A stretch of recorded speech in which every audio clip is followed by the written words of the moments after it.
Hello and welcome to the Ages Variety Show. Today we are in the kitchen. More specifically, the people I live under's kitchen. So today we are going to be cooking chili and grits. Good old Southern meal. The two might not go together like every meal, but in this case it will. So first off, we are going to have to cook the beans for the chili, especially since, this is Southern chili. Oi, look at these beans. There's a pound of them. We're only going to use half of this, so I actually suppose I cut these, but I don't want to spill the beans too fast.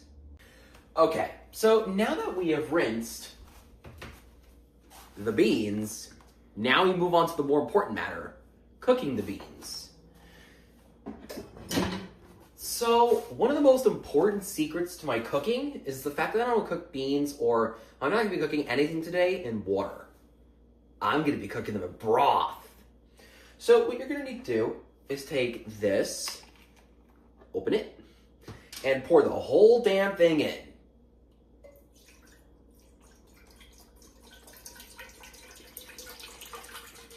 Glug, glug, glug, glug, glug, glug, glug, glug, glug, glug,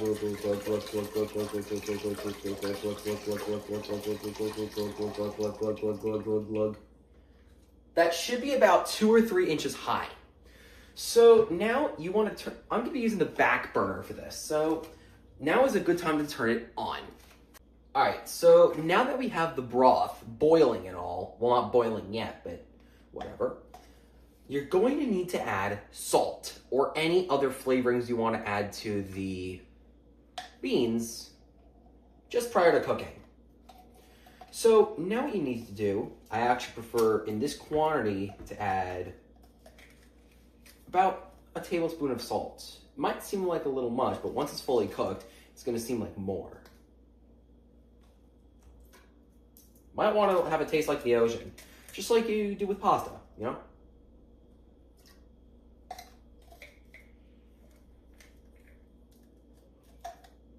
I'm just gonna add the rest of this can. It's not much. Alright, that should be a tablespoon. And now, you're going to need to add the beans and let these cook for about an hour or two. More like an hour if these are, half a pound of beans. So, here we go.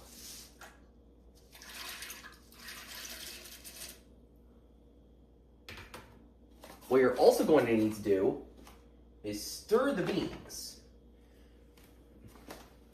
for a bit. Now they're starting to cook. If you can hear that.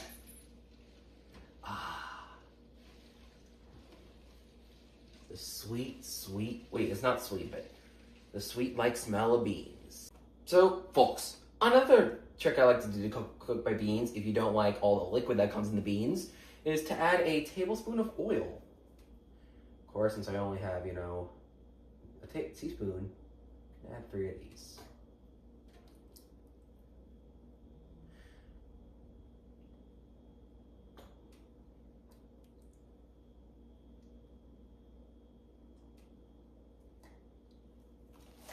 That should be good. And what you gotta do now, mix.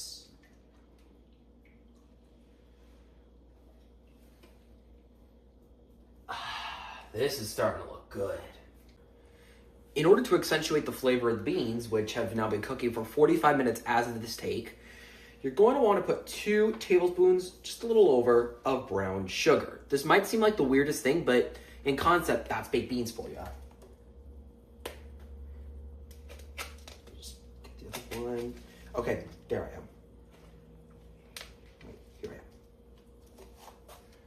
Okay. That should be good, but I will mention one thing. There's a big reason why I am adding this brown sugar in. You see, brown sugar is basically a concept that people use when making baked beans. So this shouldn't be too much different, except there's less beans. So, as you might know, that's really all I have to say. Okay, so now that the beans are almost done, I'd say 90%, now is a very great time to add and oil into this pan and start making the base of our chili. I know the Valentine's Day tablespoons is way past, but here's the truth. It was the only one I could find. So all I gotta do is add a tablespoon of olive oil to this and let it wait and wait. So yeah. So I already have an onion that is chopped, so we're going to be adding that. Don't worry, it's not overpowering. This is equivalent to a tablespoon of onion powder. All right, so as you see here, the beans are done, and I am now frying the onion and garlic. You're going to have to fry this for about 5 to 8 minutes until the onion is translucent, and so is the garlic. It's all fragrant, so evaluate it based on your smell, if you have a good sense of it. The hearing shouldn't be too bad, but it's really your call. Okay, so another handy dandy tip you might want to use to, well, fry the onions is to know the fact that you cannot caramelize them naturally as is. But if you want it to be a bit more caramelized, as it will be helpful in this chili, you may want to add just a tablespoon of brown sugar. It seems weird, but I've done it before. It tastes supreme. Just look at this. Okay, here we go. Here we go.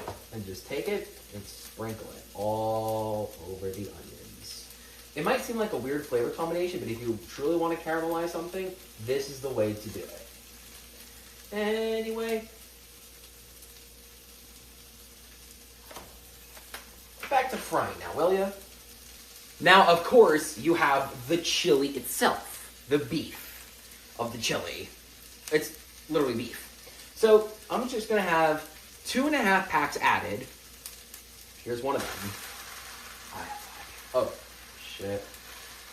Yeah. Just remove the pack before you do anything about it. Now that the seasoning has been seasoned in here, now it is time to add the final component before we mix everything together. Tomato paste. Put having a third of a cup. It's more like a fourth of a cup. Just get this off the spoon. There we go.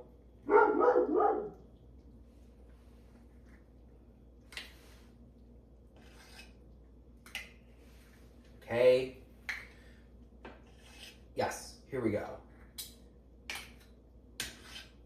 Right, so now what you want to do is mix this all together to create that beautiful smell. The tomato is partially to liquidize it, but it also gives it more flavor than it already has. Just some components you can't take away, honestly. Honestly, I just remember this chili being, made 3 years ago in a nice cabin with all my other scout mates back in the day. Man, 2 of them made such a good chili. This is so reminiscent of this. I've always wanted to thank them since.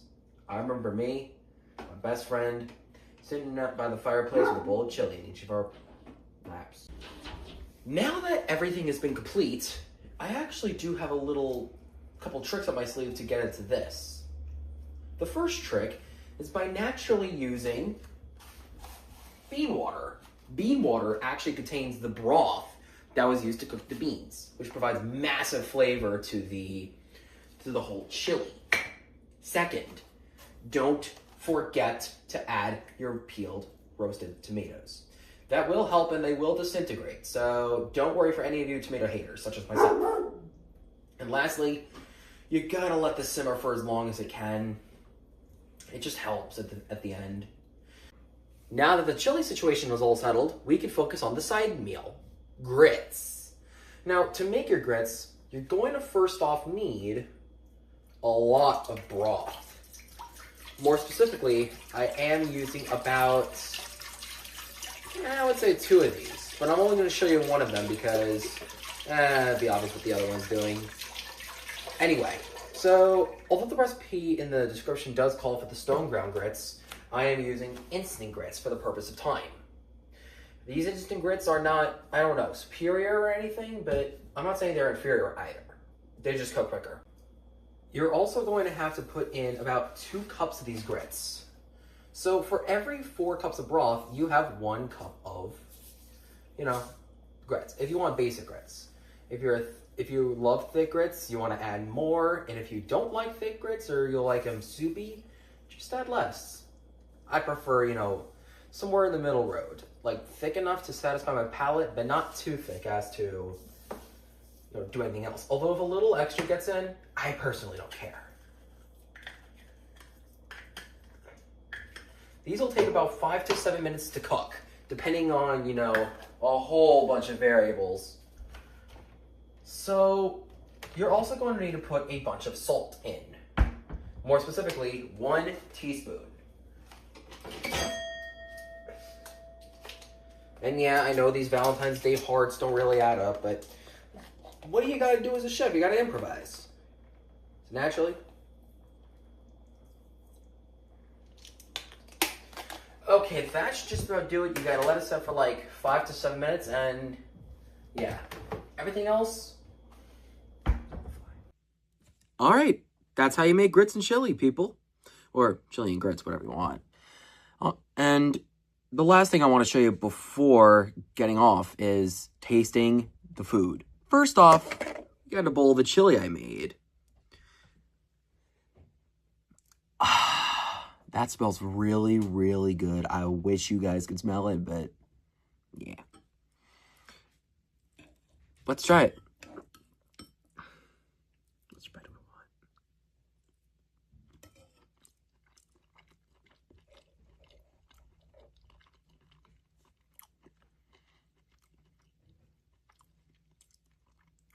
Okay, that is really good. I will admit. The flavor is definitely superior to your average chili. Beans are a little hard, but some people like that. And yeah. This chili is overall just a very powerful flavor. That might be from cooking it in the broth, personally. Anyway, moving on to the next item.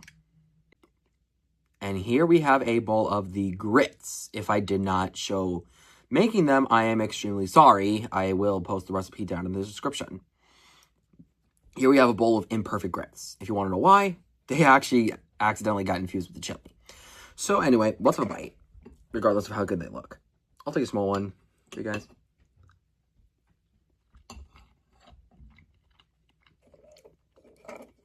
Okay. So definitely cheesy, definitely buttery, and definitely gritty. Yeah, that kind of gritty. So I think I'm going to have this for dinner tonight based on how good it is, first of all. And second, this has actually been pretty good for my first time cooking, honestly. I haven't really cooked these before, but I feel confident that I could cook again for you guys, honestly. So if you want me to post another cooking video, you can just drop a like, subscribe, comment, video 2 if you want. Anyway, the age, good night, and I'm going to enjoy my dinner.